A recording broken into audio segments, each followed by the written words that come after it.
News state की खबर का बड़ा असर हुआ है। विधानसभा में उठा भोपाल सिटी अस्पताल में घोटाले का मुद्दा। पूर्व मंत्री जयवर्धन सिंह ने विधानसभा में यह मुद्दा उठाया है।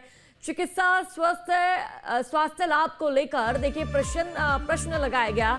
भोपाल लिंक के नाम पर चल रहा था फर्जी अस्पताल। गुना के मकसूदनगढ़ में चल रहा था फर्जी अस्पताल और देखिए फर्जी अस्पताल संचालक ने फर्जी वाड़ा किया है। राजेश शर्मा ने सीएम हेल्पलाइन से निकाले 50 लाख रुपए। राजेश शर्मा ने 10 महीने में 50 लाख रुपए निकाले हैं। सीएम रिलीफ फंड से किया 50 लाख का फर्जी भुगतान। अप्रैल में बंद हुए अस्पताल को मई में राशि दी गई है। ये बड़ा घोटाला हुआ है।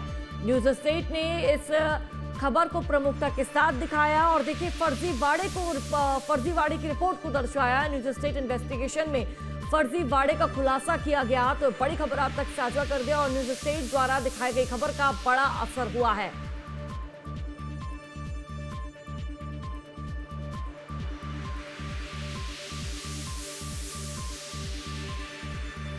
और ज्यादा जानकारी साझा करेंगे संवाददाता अंकित हमारे साथ भोपाल से जुड़ चुके हैं। राजेश हमारे साथ गुना से जुड़ चुके हैं। अंकित, आपके पास आते हुए सबसे पहले आज जिस तरह से हम तस्वीरें देख रहे हैं अंकित, अस्पताल तो अप्रैल में ही बंद हो चुका है, लेकिन मई में कैसे रिलीफ फंड मिल गया, क्या जानकारी है फिलहाल? क्योंकि एक बहुत बड़े फर्जीवाड़े के रूप में, एक बहुत बड़े घोटाले के रूप में से देखा जा रहा है।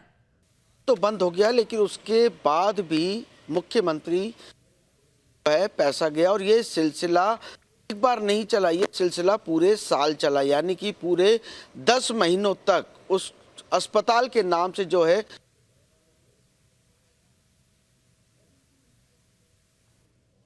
अस्पताल संचालित हो रहा था। लेकिन जो अस्पताल संचालक है उनका कहना है कि हम अप्रैल महीने में ही अस्पताल बंद करने का जो है नोटिस दे चुके थे, लेकिन मई में कैसे पेमेंट हुई, बड़े सवाल खड़े होते। इसी को लेकर न्यूज स्टेट ने इस खबर को प्रमुखता से दिखाया भी था और इसकी पड़ताल भी की थी।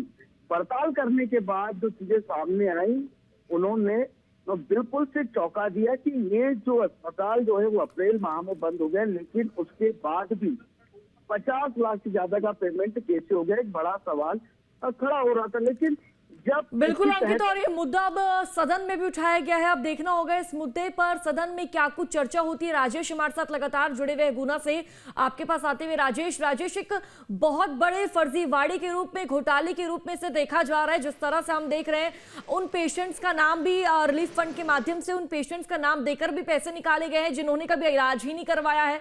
ऐसे में अब प्रशासन किस तरह कार्रवाई कर रहा है? क्या प्रशासन द्वारा इसको लेकर एक्शन लिया जा रहा है? क्योंकि अब तो इस मुद्दा सदन में भी गूंज उठा है।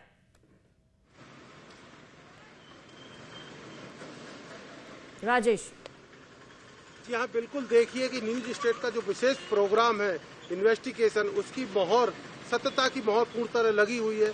यहाँ पर आपने जैसा कहा कि प्रशासन अगर पहले ही सचेत होता कि तो निश्चित तौर पर कार्रवाई हो सकती थी, लेकिन रावगढ़ विधायक जयवर्धन सिंह और पूर्व मंत्री ने इस विधानसभा में ये प्रश्न उठाया है कि मधुसूदनगढ़ के हॉस्पिटल, भोपाल सिटी हॉस्पिटल में जो घोटाला हुआ है वो लगभग 50 लाख का। हम बता दें आपको कि हमारी न्यूज स्टेट इन्वेस्टिगेशन में पूर्णतः पुख्ता सबूत के साथ इसको 24 जुलाई को प्रसारित किया गया था। चूंकि मुद्दा बड़ा मुद्दा था, तो लेकिन प्रशासन और सीएमएचओ का ऐसा कहना है कि जो सीएम रिलीफ फंड से जो राशि जाती है वो जनप्रतिनिधि के माध्यम से जाती है। और जबकि रावगढ़ विधायक का ऐसा कहना है कि चूंकि यहाँ पर जब भी सीएमओ से जानकारी ली गई है तो उन्होंने उनको ऐसा बताया कि ऐसे भोपाल जो सिटी हॉस्पिटल का जो घोटाला हुआ है वो उस जगह पर हॉस्पिटल नहीं है। चूंकि विधानसभा चल रही है और विधानसभा के चलते ही ये प्रश्न काल रावगढ़ विधायक जयवर्धन सिंह ने लगाया, तो उनको मंत्री में ऐसा उत्तर मिला कि यहाँ पर ऐसी कोई हॉस्पिटल ही नहीं है। चूंकि ये बड़ा मुद्दा है, न्यूज स्टेट की इन्वेस्टिगेशन हुआ है और इसमें आगे भी हम न्यूज स्टेट हमेशा दर्शकों को मुद्दे की खबर और जनहित के सत्यता से और पुख्ता सबूत के साथ परोसते हैं, चाहे कोई भी हो। तो निश्चित तौर पर कहा जा सकता है कि एक बहुत बड़ा घोटाला है। आने वाले समय में भी जिसके बड़े खुलासा हो सकते हैं और अन्य हॉस्पिटल में भी निश्चित तौर पर घोटाला मुख्यमंत्री रिलीफ फंड से हो सकता है। बिल्कुल राजेश, देखना होगा आगामी दिनों में किस तरह का एक्शन और किस तरह की कार्रवाई देखने को मिलेगी। अंकित, आपके पास आते हुए देखिए सदन में ये मुद्दा उठ चुका है, प्रश्नकाल के दौरान ये मुद्दा उठाया गया है। क्या आज इस मुद्दे पर चर्चा संभव मानी जा रही है अंकित?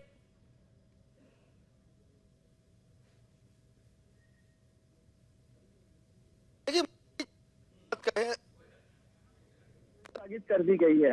तो सदन में ये सवाल उठाया था विधायक जयवर्धन सिंह ने, और सदन में सवाल उठाने के बाद जो है स्वास्थ्य महकमे में एक हलचल भी मच गई थी। तत्काल जो है गुना पहुंचे स्वास्थ्य अधिकारी, वहां पर इस मामले को लेकर जांच की बात करते हैं और इस सदन में सवाल उठाने के बाद पूरी प्रक्रिया शुरू होती है और मुख्यमंत्री के कानों तक भी इसकी आवाज गूंजती है। क्योंकि लगातार हम देख रहे हैं जयवर्धन सिंह जो कि विधायक हैं गुना क्षेत्र के, वो लगातार प्रयास कर रहे हैं। क्योंकि जैसा राजेश जी बता रहे हैं कि जो मुख्यमंत्री रिलीफ फंड की बात है वो जनप्रतिनिधि के साइन के बाद ही जो है स्वीकृत की जाती है, लेकिन जयवर्धन सिंह का साफ कहना है कि इस तरीके के किसी आवेदन पे मैंने साइन नहीं किया। तो एक बड़ा सवाल जो है खड़ा होता है सीएमएचओ विभाग पर, क्योंकि जिले में सीएमएचओ बनाया जाता है, स्वास्थ्य अधिकारी बनाया जाता है जो समस्त अस्पतालों की अपने पास जानकारी रखता है, कौन सा अस्पताल कब शुरू हुआ है, तमाम तरीके की फाइलें बनती है। लेकिन सीएमएचओ की लापरवाही इस पर साफ नजर आ रही है, क्योंकि जब अप्रैल माह में ही अस्पताल बंद हो गया तो मई महीने में पेमेंट कैसी, और ये सिलसिले की बात यदि हम कहें तो ये 19 जुलाई से जो है ये पूरा सिलसिला शुरू हुआ है, जो विदिन 9 महीने तक चला है। 9 महीने में 48 लाख रुपए से ज्यादा का फंड जो है पहुंचा है अस्पताल के खाते में। और कैसे पहुंचा है ये भी एक बड़ा सवाल होता है, क्योंकि मरीज जब भर्ती होंगे अस्पताल में इलाज करवाएंगे, उसके बाद जो है फंड के लिए उनके पास भी कॉल आता है।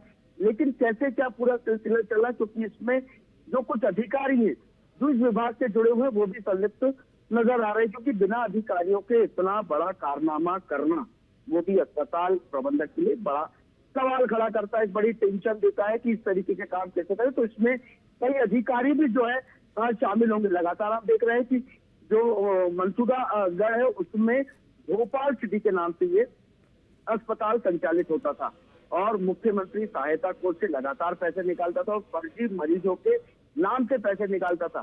क्योंकि हम यदि देखें आम जनता के लिए, यदि आम जनता वाकई में कोई मध्य प्रदेश का नागरिक यदि मुख्यमंत्री से अपने इलाज के लिए सहायता मांगता है तो उसके पास कॉल आता है सीएम हाउस से, उससे पूछा जाता है कि आपका क्या इलाज होना है, कौन से अस्पताल में होना है, एक वेरिफिकेशन कॉल आता है। तो इस कॉल के भी जवाब देने पड़ेंगे अस्पताल संचालकों की आखिरकार वो कॉल कैसे आए, या कोई फर्जी नंबर उनके नाम से बना दिया गया था। क्योंकि हम देखते हैं कि अस्पताल में कोई भी मरीज बुखार दिखाने भी जाता है तो अब अस्पताल ने पॉलिसी बना ली है, सिंपल सी पॉलिसी बना ली है कि अब इन्हें एडमिट करना पड़ेगा।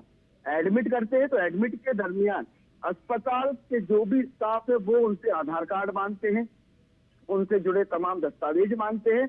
उसके बाद उन्हें इलाज का इतना मोटा खर्चा बताते हैं कि उन्हें कहीं ना कहीं मुख्यमंत्री सहायता कोष की आवश्यकता पड़ती है। तो फिर उनके तमाम कागजात जमा करने के बाद वो मुख्यमंत्री कोष से राशि मंगवाते, लेकिन जो मरीज है जो एडमिट है उसको साफ मना कर देते कि अभी आपकी राशि नहीं आई, अभी आपको पैसे जमा करने पड़ेंगे। हम देखें तो बेरसिया के 2 पेशेंट थे जो इस अस्पताल में कभी गए नहीं, अस्पताल ही नहीं देखा, लेकिन उनके नाम से जो है राशि स्वीकृत हो गई। एक व्यक्ति जो कि दिनेश अहिरवार है वो गया था पैर का ऑपरेशन करवाने के लिए, उसको 70,000 रुपए का खर्चा बताया था, 30,000 रुपए उस मरीज से जो है नगद जमा करवा लिए और 40,000 रुपए की बात में इसी अस्पताल के स्टाफ ने कहा कि मुख्यमंत्री सहायता कोष से पहुंचेंगे, लेकिन वो नहीं पहुंचे और आज तक नहीं पहुंचे। उसी के बाद मरीज जो था दिनेश अहिरवार उसने मनसूबागढ़ थाने में जाकर इसकी शिकायत भी करी कि मुझे लगातार अस्पताल परेशान कर रहा है। और ये ऐसा ही एक अस्पताल नहीं है, क्योंकि न्यूज स्टेट की पड़ताल में जो है लगातार खुलासे हो रहे हैं।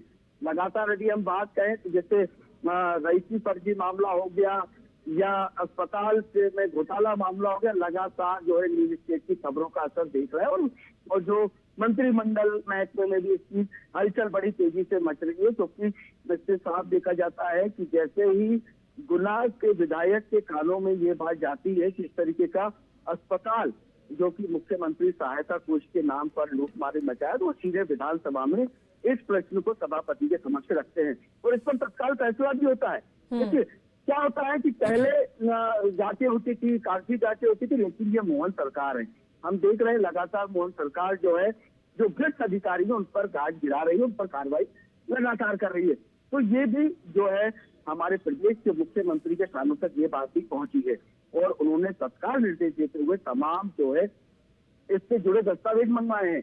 उसके बाद कितनी राशि गई है, महीने किस अधिकारी ने करी है, गुना का कौन है प्रभारी, स्वास्थ्य विभाग कौन, तमाम लोगों पर जो है अब जांच बैठ गई है।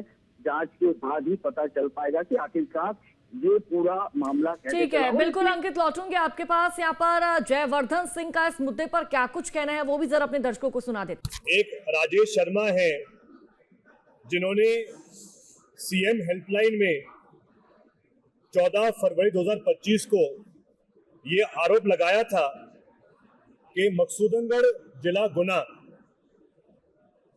में भोपाल सिटी हॉस्पिटल के नाम से एक फर्जी अस्पताल चल रहा है और इस अस्पताल के द्वारा राजेश शर्मा जी ने आरोप लगाया कि एक साल में 50 लाख से अधिक का भुगतान सीएम रिलीफ फंड के द्वारा किया गया है इस अस्पताल को और सब मरीज फर्जी है। मेरे प्रश्न में मैंने ये मांग करी थी कि भाई क्या इस अस्पताल की जांच हुई, तो मुझे उत्तर में दिया गया है कि ये अस्पताल मौके पे नहीं मिला, अस्पताल था ही नहीं मौके पर। देखिए, जयवर्धन सिंह का भी यही कहना है कि अस्पताल मौके पर मिला ही नहीं।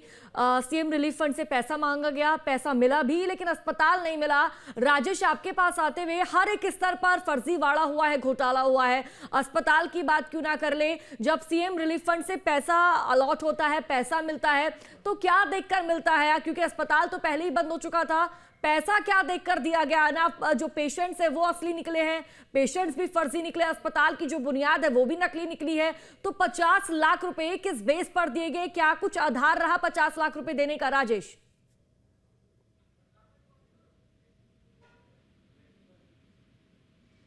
देखिए, बिल्कुल निश्चित तौर पर ये एक बड़ा घोटाला है, सोची समझी हुई साजिश है। क्योंकि भोपाल हॉस्पिटल जो मधुसूदनगढ़ में खोला गया था वो 2023 1 अप्रैल से 2025 30 मार्च तक की परमिशन थी। क्योंकि विधायक जयवर्धन सिंह का ऐसा कहना है कि इसके बाद उन्होंने पूर्व में सीएमएचओ से चर्चा कर लिखित में जानकारी मांगी थी, लेकिन सीएमएचओ गुना ने उनको गुमराह कर जानकारी ऐसी दी गई थी कि उसमें उनको लिखित में भी जवाब दिया गया था कि इस जगह पर हॉस्पिटल ही नहीं है। चूंकि इसके बाद उन्होंने पूरे जिले की जानकारी मांगी कि अभी तक कितने निर्धन परिवार, ऐसे परिवार हैं जो आपदा विपदा में गरीबों को जो मुख्यमंत्री सहायता राहत कोष से पैसा दिया जाता है, लेकिन उसकी भी जानकारी नहीं दी गई। फिर mp-tragedy.gov.com से जो वेबसाइट है वहाँ से उन्होंने पूरा भोपाल हॉस्पिटल के जो भी ई पेमेंट के माध्यम से जो पेमेंट उनकी लिस्ट निकाली है। तो निश्चित तौर पर कहा जा सकता है कि कहीं ना कहीं मिली भगत और जनप्रतिनिधि के नाते, जो मैं आपको एक बात बता दूं कि जो मुख्यमंत्री रिलीफ फंड की जो सहायता राशि होती है वो उसमें जनप्रतिनिधि के आवेदन पर ही जनप्रतिनिधि उस पर वेरीफाई करता है, इसके बाद राशि मुहैया कराई जाती है ई पेमेंट के माध्यम से, ई एस्टीमेट के माध्यम से। क्योंकि ये बड़ा घोटाला है तो निश्चित तौर पर सोची हुई समझी साजिश है। और एक बात और है कि जब हॉस्पिटल 2025 अप्रैल तक था, इसके बावजूद हॉस्पिटल संचालकों ने सीएमएचओ को एक आवेदन दिया है, जैसा कि विधायक जयवर्धन सिंह जी का कहना है कि उसके बाद कि हम इस हॉस्पिटल को बंद कर रहे हैं।